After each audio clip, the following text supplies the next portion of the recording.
लोकसभा चुनाव के नतीजे ने सबको चौंका दिया है। उत्तर प्रदेश की 80 में से पिछले साल 62 सीट जीतने वाली बीजेपी को इस बार 35 सीटों से ही संतुष्ट होना पड़ा है। इनमें से पूर्वांचल की 12 में से सिर्फ 2 सीटों पर बीजेपी को एक उनके गठबंधन अपना दल को मिली है, जबकि पूर्वांचल की 9 सीटों पर सपा ने जीत हासिल की है। क्यों, जानिए। लोकसभा चुनाव में वाराणसी, आजमगढ़ और मिर्जापुर मंडल की 10 जिलों की 12 लोकसभा सीटों पर सभी की निगाहें थी। लेकिन इस बार के समीकरण ऐसे बदलेंगे, इसकी उम्मीद किसी को नहीं थी। 12 लोकसभा सीटों में से 9 पर समाजवादी पार्टी ने बड़ी जीत दर्ज की। सिर्फ 3 सीटों में भाजपा गठबंधन को जीत मिली। इसके बाद सारे समीकरण ध्वस्त होते दिखाई दिए। वाराणसी में खुद प्रधानमंत्री नरेंद्र मोदी, भदोही में डॉक्टर विनोद कुमार बिंद जीत गए। मिर्जापुर में गठबंधन की अनुप्रिया पटेल ने इज्जत बचाई, लेकिन बाकी लोकसभा क्षेत्र में पूर्वांचल से बीजेपी को निराश होना पड़ा है।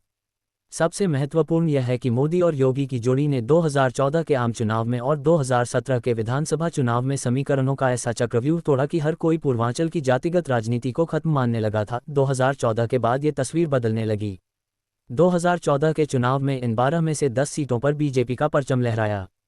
2019 में ये घटकर 5 हुआ और 2022 में आजमगढ़ के उपचुनाव में भारतीय जनता पार्टी को जीत मिली। लेकिन 2024 में भारतीय जनता पार्टी को सिर्फ 2 और गठबंधन में शामिल अपना दल को 1 सीट से ही संतोष करना पड़ा है।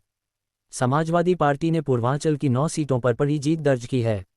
सबसे महत्वपूर्ण बात यह है कि वाराणसी से सटे चंदौली, बलिया, मछली शहर, आजमगढ़, जौनपुर, गाजीपुर, घोसी, लालगंज और रॉबर्ट्सगंज में समाजवादी पार्टी को बड़ी जीत ने बीजेपी के सपने को तोड़ दिया।